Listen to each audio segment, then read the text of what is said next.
رفیقان ملت، السلام علیکم ورحمۃ اللہ تعالی وبرکاتہ۔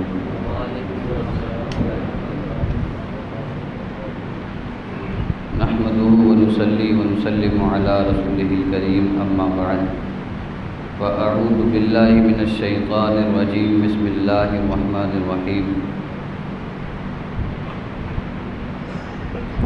ولا تحسبن الله غافلا عما يعمل الظالمون۔ آمنت بالله صدق الله العظيم وبلغنا رسوله النبي الأمين الكريم الرؤوف الرحيم، ونحن على ذلك لمن الشاهدين والشاكرين والحمد لله رب العالمين۔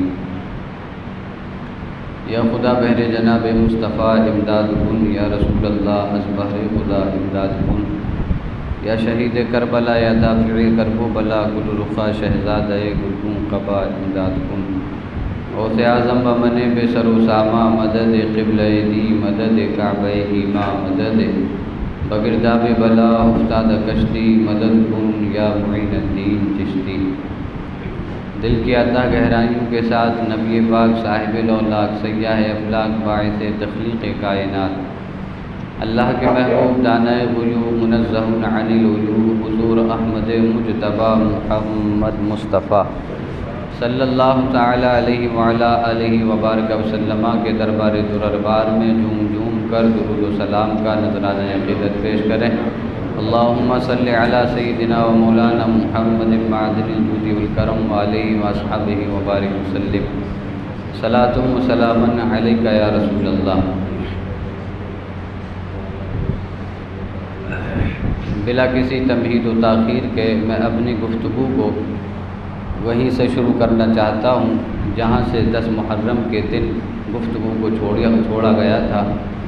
امام حسین رضی اللہ تعالی عنہ کی شہادت کے بعد جب آپ کو شہید کر دیا گیا اور آپ کے سر مبارک کو آپ کے تنے مبارک سے جدا کر دیا گیا، تو خولی بن یزید آپ کے سر کو لے کر کے کوفہ کی طرف روانہ ہوا۔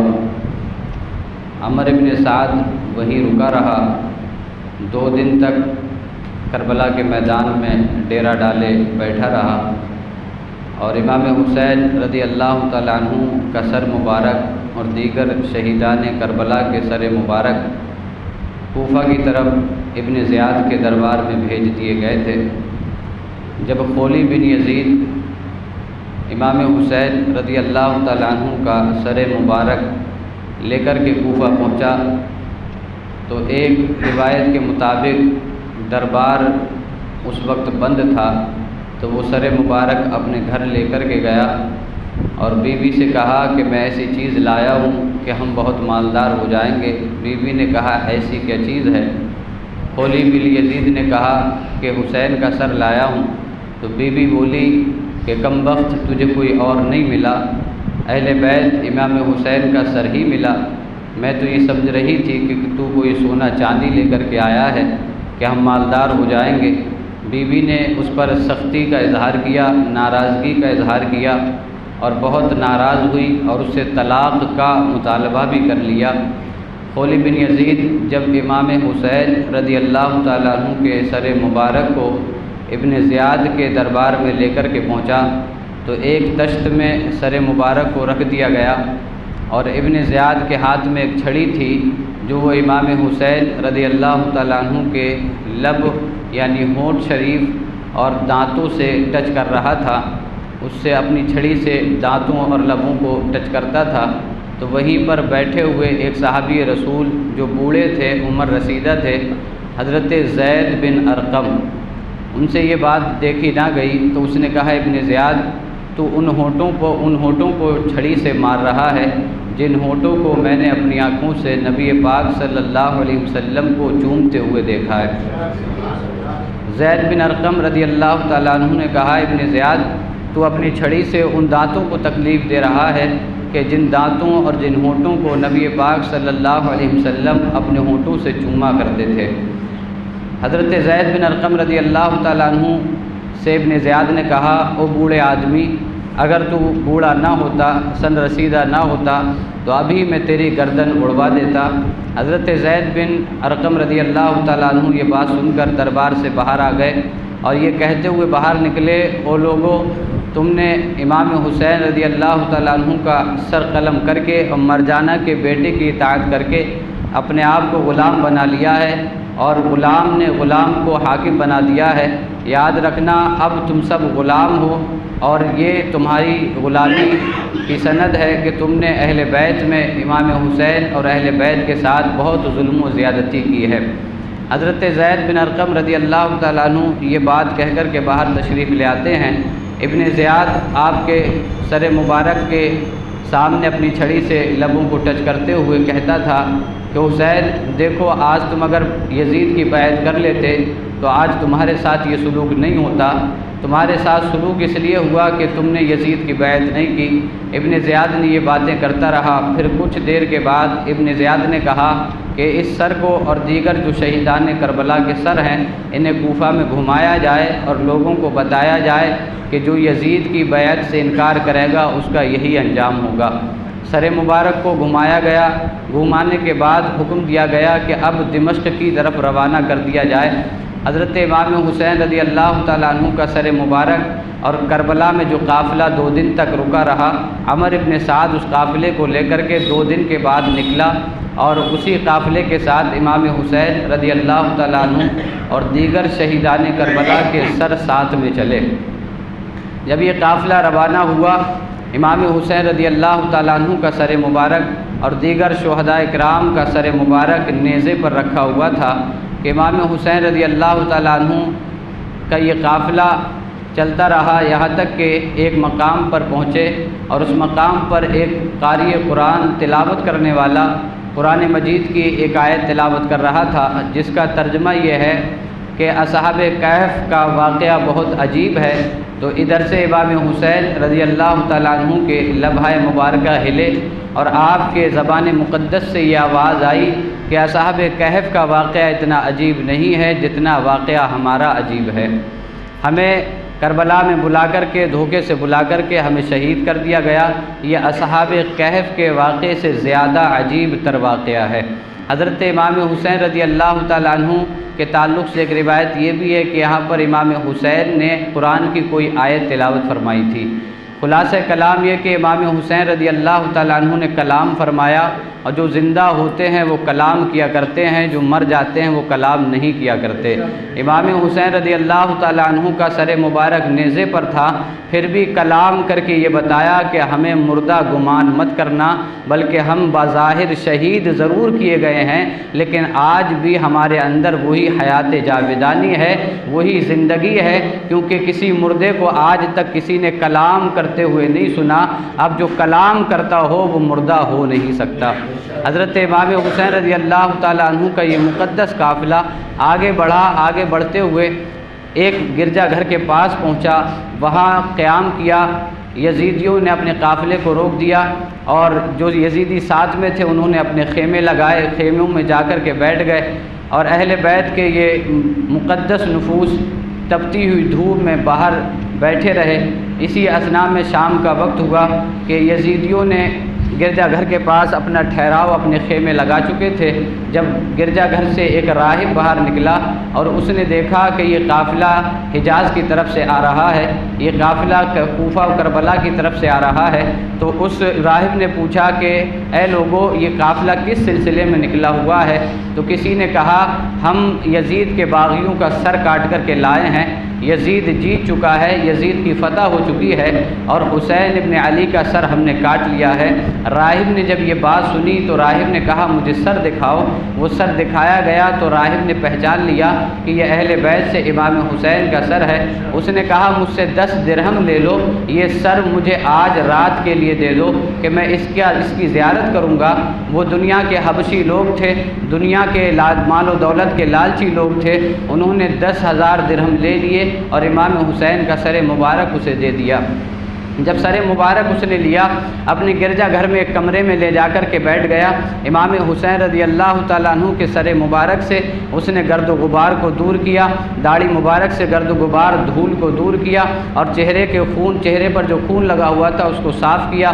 صاف کرنے کے بعد اس نے اپنے سامنے رکھا اور رات بھر دیدار کرتا رہا کہ رات کے اثنا میں اس نے دیکھا کہ امام حسین رضی اللہ تعالیٰ عنہ کے سر مبارک سے لے کر آسمان تک ایک نور کی شعائیں پھیلی ہوئی ہیں۔ جب اس نے یہ بات دیکھی تو وہ کلمہ پڑھ کر مسلمان ہو گیا۔ امام حسین رضی اللہ تعالیٰ عنہ زندہ تھے پھر بھی دین کی تبلیغ کرتے تھے، زندہ تھے پھر بھی دین کی تبلیغ کرنے میں کوشاں تھے، زندہ تھے پھر بھی کربلا میں دین بچانے کے لیے اپنا سر کٹا دیا۔ امام حسین کی وہ شان ہے کہ زندہ ہیں پھر بھی دین کی تبلیغ کر رہے ہیں، اور دنیا سے چلے گئے ہیں پھر بھی دین کی تبلیغ کر رہے ہیں۔ یہ اللہ والوں کی شان ہوتی ہے، جب زمین پہ رہتے ہیں تب بھی لوگوں کو مسلمان بناتے ہیں، اور جب زمین کے اوپر سے بظاہر چلے جاتے ہیں پھر بھی لوگوں کو مسلمان کرتے رہتے ہیں۔ امام حسین رضی اللہ تعالیٰ عنہ کے سر مبارک کی جو شعائیں نور کی اڑ رہی تھی ان کو دیکھ کر راہب مسلمان ہوا۔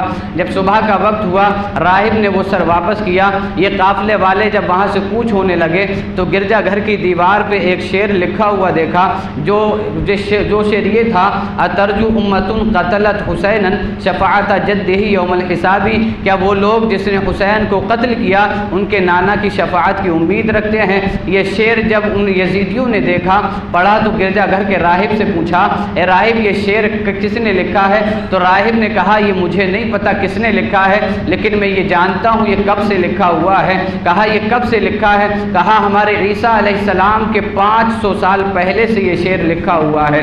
امام حسین رضی اللہ تعالیٰ عنہ کی شہادت کی شہرت آپ کے بچپن سے ہی ہو گئی تھی، پھر آپ کی شہادت کی شہرت اس شعر کے مطابق حضرت عیسیٰ علیہ السلام کے زمانے سے 500 سال پہلے سے آپ کی شہرت تھی۔ یعنی امام حسین رضی اللہ تعالیٰ عنہ کو جنہوں نے قتل کیا ان کے لیے شعر لکھا ہوا تھا۔ اور بعض روایتوں میں یہ آتا ہے کہ جب امام حسین کو شہید کیا گیا تو آسمان پہ یہ شعر لکھا ہوا دکھائی دیا، جس کا ترجمہ وہی ہے کہ کیا وہ لوگ جنہوں نے حسین کو قتل کیا اس بات کی امید رکھتے ہیں کہ ان کے نانا کی شفاعت انہیں مل جائے گی؟ حالانکہ شفاعت تو حسین کے نانا کی ہے، حالانکہ شفاعت تو وہی فرمائیں گے میدان محشر میں جسے چاہیں گے سفارش کر کے جنت دلوا دیں گے۔ کیا وہ لوگ اب بھی امید رکھتے ہیں کہ امام حسین رضی اللہ تعالیٰ عنہ کو قتل کرنے کے بعد وہ چاہتے ہیں کہ امام حسین کے نانا کی شفاعت مل جائے گی؟ ایسا ہرگز نہیں ہو سکتا۔ امام حسین رضی اللہ تعالیٰ عنہ کو تکلیف دینے والے گویا کہ رسول اللہ کو تکلیف دینے والے ہیں، امام حسین رضی اللہ تعالیٰ عنہ سے بغض رکھنے والے گویا کہ رسول خدا سے بغض رکھنے والے ہیں۔ یہ قافلہ ربا دوا تھا کہ قافلہ چلتا رہا۔ اتنے میں ان لوگوں نے کہا لاؤ 10,000 تو درہم ہمیں ملے ہیں، راہب نے دیے ہیں، ہم ان درہموں کو تقسیم کر لیں، ان درہموں کو بانٹ لیں۔ جب تھیلی کو کھولا گیا تو ان میں 10,000 درہم جو تھے وہ ٹھیکری بن چکے تھے، اور ان کی ایک سائٹ لکھا ہوا تھا وَسَيَعْلَمُ الَّذِينَ ظَلَمُوا أَيَّ مُنْقَلَبٍ يَنْقَلِبُونَ، ان قریب وہ جان لیں گے کہ جنہوں نے ظلم کیا وہ کس کربٹ پلٹا کھانے والے ہیں۔ اور دوسری طرف اس پر لکھا ہوا تھا وَلَا تَحْسَبَنَّ اللَّهَ غَافِلًا عَمَّا يَعْمَلُ الظَّالِمُونَ، تم ہرگز یہ گمان مت کرنا کہ ظلم کرنے والوں سے اللہ غافل ہے۔ اللہ کسی ظالم سے غافل نہیں ہوتا۔ اللہ ظلم کو ڈھیل ضرور دیتا ہے، لیکن ایک وقت آتا ہے کہ ظالم کے پنجوں کو جکڑ دیا جاتا ہے، ایک وقت آتا ہے کہ ظالم کو نیست و نابود کر دیا جاتا ہے۔ یہ دو آیت کریمہ ان درہموں کے ٹھکریوں پر لکھی ہوئی دکھائی دی، لیکن یزیدی بدبخت ان کی عقلوں پہ پتھر پڑ چکے تھے، دل ان کا پتھر ہو چکا تھا، وہ پھر بھی باز نہ آئے۔ امام حسین رضی اللہ تعالیٰ عنہ کے سر مبارک کو اور اس قافلے کو لے کر کے روا دوا تھے کہ بیچ میں آپ جب قافلہ رکتا ہے تو امام حسین رضی اللہ تعالیٰ عنہ کی بیٹی جو حضرت سکینہ، جو عربی میں جسے سکینہ کہا جاتا ہے، تلفظ سکینہ ہے لیکن عرف عام میں اس کو سکینہ سے یاد کیا جاتا ہے۔ میں عرف عام کے مطابق لفظ بول کر آپ کو سمجھانے کی کوشش کرتا ہوں۔ حضرت سکینہ رضی اللہ تعالیٰ عنہ ایک قافلہ، جب قافلہ رکا دھوپ بہت تیز تھی، قافلے والے وہی رک گئے، ان یزیدیوں نے اپنے خیمے لگائے، خیموں میں جا کر کے بیٹھ گئے۔ حضرت سکینہ رضی اللہ تعالیٰ عنہ ایک پیڑ کی، ایک جھاڑی کی چھاؤں میں جا کر کے بیٹھ گئی۔ جب قافلہ روا دوا ہوا، قافلہ چلنے لگا تو قافلہ چلا، لیکن امام حسین رضی اللہ تعالیٰ عنہ کا سر مبارک جس نیزے پہ تھا، وہ نیزہ جو پکڑا ہوا تھا، جس یزیدی کے ہاتھ میں تھا، اس کے ہاتھ سے چھوٹ کر کے زمین پہ گڑ گیا۔ اب اب وہ نیزہ نکالنے کی بہت کوشش کی گئی لیکن زمین نے ایسا پکڑ لیا کہ اس کو بہت طاقتور بھی اس نیزے کو زمین سے نکال نہیں پا رہے تھے۔ اتنے میں امام زین العابدین نے دیکھا کہ بابا جان کا سر جس نیزے پہ رکھا ہوا ہے اس نیزے کو زمین نے پکڑ لیا ہے اور اس کو کوئی اکھاڑ نہیں پا رہا ہے۔ حضرت امام زین العابدین نے کہا ہو نہ ہو کوئی ہمارے قافلے سے رہ گیا ہے، کوئی ہمارے قافلے سے پیچھے رہ گیا ہے۔ جب لوگوں نے یہ دیکھا امام زین العابدین نے حضرت زینب سے کہا جا کر کے دیکھو کہ قافلے میں سے کوئی رہ تو نہیں گیا ہے۔ جب حضرت زینب قافلے میں آتی ہیں نام لے لے کے پکارتی ہیں، جو موجود تھے وہ لبیک کہتے تھے کہ ہم موجود ہیں، لیکن جب حضرت سکینہ کا نام لیا تو آواز واپس نہیں آئی۔ حضرت سکینہ کا نام لیا گیا تو آواز واپس نہیں آئی کیونکہ حضرت سکینہ قافلے میں نہیں تھی۔ جب حضرت زینب نے دیکھا کہ حضرت سکینہ قافلے میں موجود نہیں ہیں تو دوڑتی ہوئی اسی جگہ پر پہنچی جہاں حضرت امام حسین کا قافلہ رکا تھا۔ جب حضرت زینب وہاں پہنچی تو کیا دیکھتی ہیں کہ حضرت سکینہ ایک جھاڑی کی چھاؤں میں ہیں اور ایک نقاب پوش، ایک پردہ پوش خاتون کی گود میں سر رکھے ہوئے ہیں اور بار بار وہی باتیں دہرا رہی ہیں کہ اماں جان کربلا میں امام حسین کو شہید کر دیا گیا، اماں جان بابا کے سر کو کاٹ دیا گیا، اماں جان بھائی بھتیجوں کو کاٹ دیا گیا۔ حضرت زینب رضی اللہ تعالیٰ عنہ جب پاس میں پہنچتی ہیں تو پردہ پوش خاتون سے کہتی ہیں اے خاتون تمہارا بہت شکریہ کہ تم نے ہماری بچی کو اپنے پاس روک لیا، تمہارا بہت شکریہ۔ وہ خاتون کہتی ہیں اس میں شکریہ کی کیا بات ہے، کیا بیٹی تم مجھے جانتی نہیں ہو؟ حضرت زینب نے کہا میں تمہیں نہیں جانتی۔ جب نقاب چہرے سے الٹ دیا تو حضرت زینب نے دیکھا کہ وہ کوئی اور نہیں، وہ آپ کی اماں جان حضرت فاطمہ الزہرا تھی۔ حضرت فاطمہ الزہرا تھی، یہ روحانی مجسم تھا، یہ روحانی آپ کی تشریف آوری تھی۔ آپ واپس چلی گئی۔ حضرت سکینہ کو قافلے میں لایا گیا۔ جب حضرت سکینہ قافلے میں آ گئی تو اسی نیزے کو جب زمین سے نکالا گیا تو وہ آرام سے نکل گیا۔ اب قافلہ چلتا چلا جا رہا ہے، قافلہ دمشق پہنچنے والا ہے۔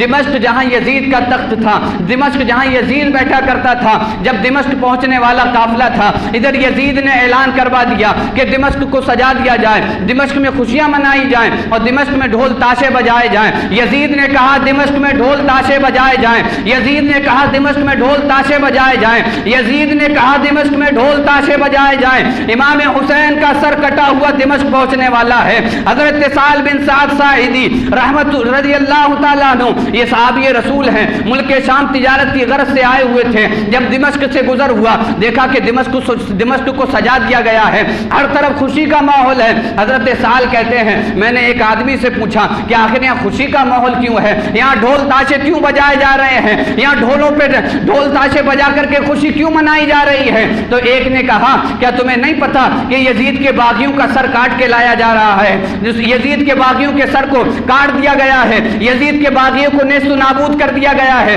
حضرت سہل نے کہا ایسے کون سے باغی ہیں، مجھے بتاؤ وہ کدھر سے آ رہے ہیں۔ جب حضرت سہل کو بتایا گیا کہ وہ باب الساعت کی طرف سے آ رہے ہیں، حضرت سہل جو صحابی رسول تھے، بوڑھی عمر تھی، عمر رسیدہ تھے، بوڑھی عمر کا آدمی دوڑتا ہوا باب الساعت کی طرف گیا۔ جب باب الساعت پہ جا کر کے دیکھا تو وہی قافلہ آ رہا ہے کہ جس پہ امام حسین رضی اللہ تعالیٰ عنہ کا سر مبارک ہے، شہیدان کربلا کا سر مبارک ہے، جس میں خواتین اسلام ہیں، جس میں خواتین اہل بیت ہیں، جس میں حضرت فاطمہ کی دلاری ہیں، جس میں حضرت فاطمہ کی جگر پاری ہیں۔ حضرت امام حسین رضی اللہ تعالیٰ عنہ کا سر مبارک نیزے پہ لاد کر کے لایا گیا۔ حضرت سہل جب پاس میں پہنچے تو آپ نے دیکھا، کہا یہ سر تو امام حسین کے چہرے سے ملتا جلتا دکھائی دے رہا ہے۔ ایک شخص نے کہا اے بوڑھے آدمی تمہیں کیا پتا یہ امام حسین ہی کا سر ہے۔ جب اتنا سنا تو چیخ پکار کے رونے لگے، کہا کمبخت یزید آج یہ دن دکھانے کو رہ گیا تھا، تو نے امام حسین کے سر کو بھی قتل کر دیا،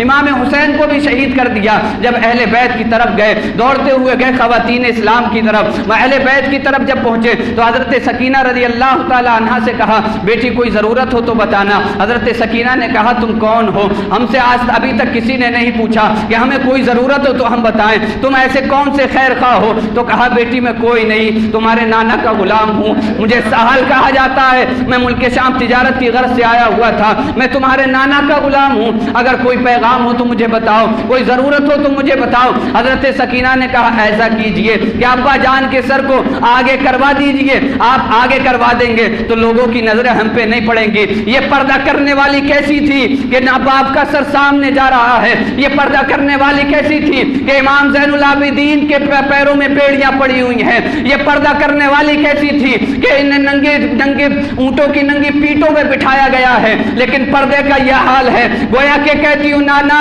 کتنی بھی مصیبت آ جائے لیکن آپ کی نواسی یہ پردہ نہیں چھوڑ سکتی ہیں. حضرت امام حسین رضی اللہ تعالیٰ عنہ کی بیٹی حضرت سکینہ نے کہا کہ سہل ایسا کرو میرے بابا کے سر کو آگے کروا دو. حضرت سہل گئے, 400 درہم دیے, بابا کے سر کو آگے کروا دیا. یہ صرف اس لیے کروایا گیا تھا تاکہ جو لوگ امام حسین کے سر کو دیکھ رہے تھے وہ اہل بیت کو بھی دیکھ رہے تھے, وہ اہل بیت کو بھی دیکھ رہے تھے. حضرت سکینہ کے پردے کا کمال یہ تھا کہ امام حسین کے سر کو آگے کروا دیا گیا تاکہ ہم پہ کسی کی نظر نہ پڑے. میرے بھائی دل تھام کے سننا, یہ قافلہ جب دمشق پہنچا تھا تو ڈھول تاشے بجانے والا, خوشی منانے والا کوئی اور نہیں تھا بلکہ یزید تھا اور یزیدی تھے.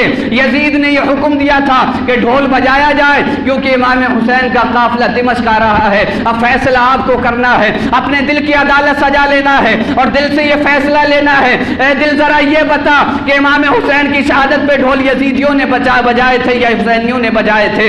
اگر دل تمہارا یہ گواہی دے دے کہ یزیدیوں نے بجائے تھے تو قسم خدا کی آج ہی سے یہ قسم کھا لینا کہ یزیدیوں نے ڈھول بجائے تھے.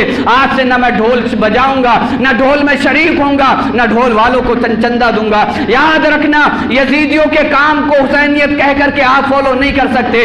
امام حسین رضی اللہ تعالیٰ عنہ کے وہی کام فالو کیجئے جو امام حسین نے کر کے دکھائے ہیں. امام حسین نے اپنا سر کٹایا تھا نماز کی خاطر. امام حسین نے سر کٹایا تھا اس لیے کہ یزید شراب پیا کرتا تھا, یزید شراب پیتا تھا, اس لیے امام حسین نے سر کٹا دیا لیکن ہاتھ میں ہاتھ نہیں دیا. امام حسین نے ہاتھ میں ہاتھ اس لیے نہیں دیا کہ وہ نماز نہیں پڑھتا تھا, وہ فاسق و فاجر تھا.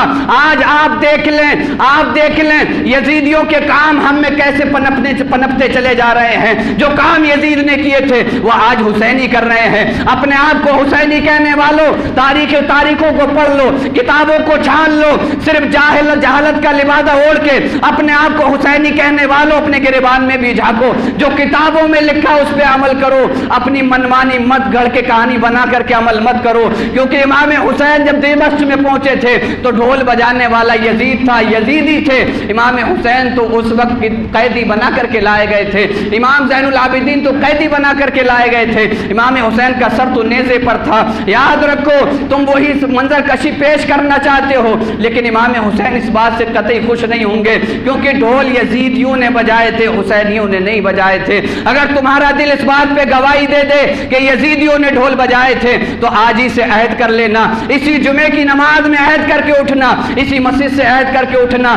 اگر تم آج ہی سے یہ عہد کر کے اٹھ گئے کہ اب نہ ہی ڈھول بجاؤں گا, نہ ہی ڈھول میں شریک ہوں گا, نہ ہی ڈھول والوں کو چندہ دوں گا. میرا ایقان کہتا ہے میدان محشر ہوگا, امام حسین ہوں گے اور تم وہاں کھڑے ہوگے جہاں اوروں کی شفاعت کی جاتی ہوگی. حسین کہتے ہوں گے یہ میرا ماننے والا ہے, اسے میں جنت میں لے جاؤں گا. آؤ میرے بھائی, یہ درد دل کیسے کیسے بیان کروں. اگر ایمان ہے تو کبھی ڈھولوں کے پاس کھڑے ہو کے سوچنا کہ یہ کیوں بجا رہے ہیں. اگر حسینی ہونے کا دعویٰ ہے تو سوچنا. میں تو درد دل بیان کرتے کرتے تھک گیا, جہاں موقع ملتا ہے میں تو بیان کرتا ہوں کیونکہ مجھے پتا ہے کہ حسین کو شہید کیا گیا تھا.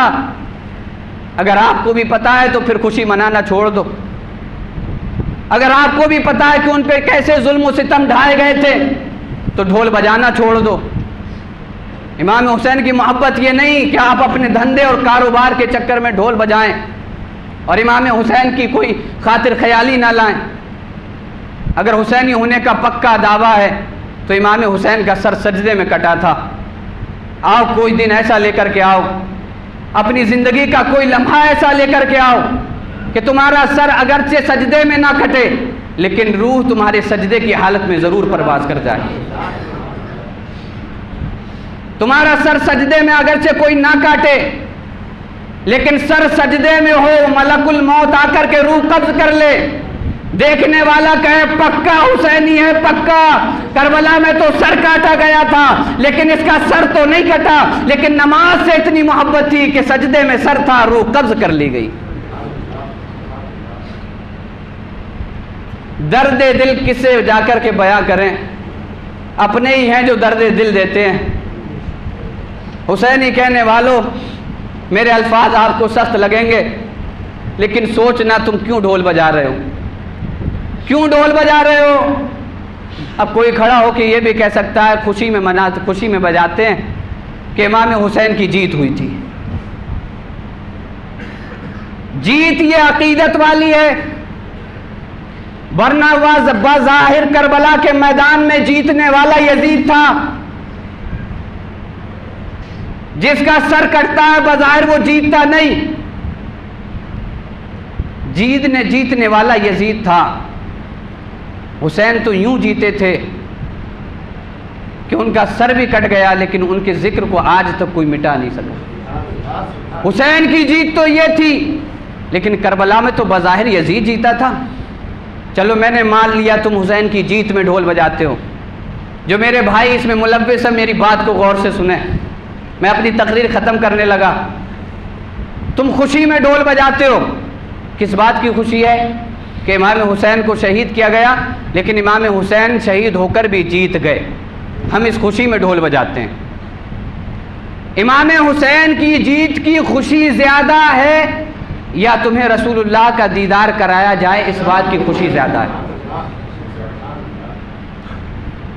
میں تمہاری آواز سننا چاہتا ہوں، مجھے بتاؤ، امام حسین کی جیت کی خوشی تو الگ ہے ہی، لیکن اس سے بڑی خوشی ایک ایمان والے کے لیے ہے کہ اسے رسول اللہ کا دیدار کرایا جائے۔ اور ایمان والے تو یہ کہتے ہیں یا اللہ مدینہ دکھا دے، مدینہ، رات و دن صبح و شام مدینہ دیکھنے کی تمنا۔ اور پھر اس سے بڑی خوشی کیا ہوگی کہ مدینہ دیکھنے کی تمنا ہو اور مدینے والے کا دیدار کرایا جائے۔ سب سے بڑی خوشی کی بات ہے، آپ ہاں میں سر ہلا دیں، سب سے بڑی خوشی کی بات یہ ہے کہ حضور کا دیدار کرایا جائے۔ اب اگر ڈھول خوشی میں بجاتے ہو تو بجانا اپنے باپ کی میت پر، اگر خوشی میں ڈھول بجاتے ہو بجانا اپنے بھائی کے جنازے پر، کیونکہ بھائی دنیا سے اگرچہ جا رہا ہے، باپ اگرچہ انتقال کر رہا ہے، لیکن قبر میں اسے رسول اللہ کا دیدار کرایا جائے گا۔ بجاؤ ڈھول، لے کے آؤ بھانگڑا، آؤ لے کے باپ کے جنازے پہ اس خوشی میں بجاؤ کہ رسول اللہ کا دیدار ہوگا اسے۔ ہے دم، بجا کے دکھاؤ۔ سب سے بڑی خوشی حاصل ہونے جا رہی ہے، جان دے دو وعدہ دیدار پر، نقد اپنا دام ہو ہی جائے گا۔ وہاں تو مرتے ہی رسول اللہ کا دیدار کرایا جائے گا۔ ایک ایمان والے کے لیے اس سے بڑی خوشی کی بات کیا ہو سکتی ہے؟ اگر آپ کا یہی دعویٰ ہے کہ خوشی میں بجاتے ہیں تو آج سے اپنے باپ مرے، بھائی مرے، ماں مرے، اس کی قبر پہ، اس کے جنازے پہ، اس کے 40ویں پہ، اس کے تیجے پہ، اس کے 10ویں پہ ڈھول بجانا، کیونکہ آپ کو یہ خوشی سب سے زیادہ بڑی ہونی چاہیے کہ مرنے کے بعد اسے رسول اللہ کا دیدار کرایا گیا ہے۔ اگر نہیں بجاتے ہو تو پھر چھوڑ دو کربلا پہ بجانا، چھوڑ دو امام حسین کی شہادت پہ بجانا، چھوڑ دو یہ بہانہ بنانا کہ جیت کی خوشی میں بجاتے ہیں۔ جو حرام کام ہے وہ حرام ہی رہے گا، چاہے جیت کی خوشی میں بجائیں، چاہے غمی کی غمی میں بجا لیں۔ شراب حرام ہے، حرام رہے گی، چاہے آپ صحت مندی میں پی لیں، چاہے کسی مرض میں پی لیں، چاہے کھانسی کو دور کرنے کے لیے گھونٹ کیوں نہ پی لیں، حرام ہے، حرام رہے گی۔ میری بات دل میں اترتی ہو تو کبھی عدالت سجانا اپنے دل کی، میری زبان میں ہی اثر نہیں، ورنہ تو باتیں تو ایسی ہیں کہ ایک ایمان والا سن لے تو وہ پکا عہد کر لے گا کہ آج سے میں یہ کام نہیں کروں گا، لیکن میری زبان میں اثر نہیں ہے، میری باتوں میں اثر نہیں ہے۔ کاش تمہارے دل میں میری بات اتر جائے، کتنا سمجھایا جائے، الٹا ہمیں یزیدی کہا جانے لگا ہے۔ تعزیہ منانے والے، ڈھول اٹھانے والے پکے حسینی، امام صاحب تقریر کرے ڈھول کے خلاف، تعزیہ کے خلاف، تو امام صاحب یزیدی ہیں۔ تمہیں یزیدی اور حسینی کی تعریف ہی نہیں پتہ ہے۔ حقیقت تو یہ ہے جو تم کر رہے ہو وہ یزیدی ہے، جو امام صاحب کر رہے ہیں یہ پکا حسینیت ہے۔ اور یہ میرا صرف دعویٰ نہیں، یہ دلیلوں سے ثابت کر سکتا ہوں میں کہ جو امام صاحب کر رہے ہیں یہی حسینیت ہے، جو آپ کر رہے ہیں وہ پکا یزیدیت ہے۔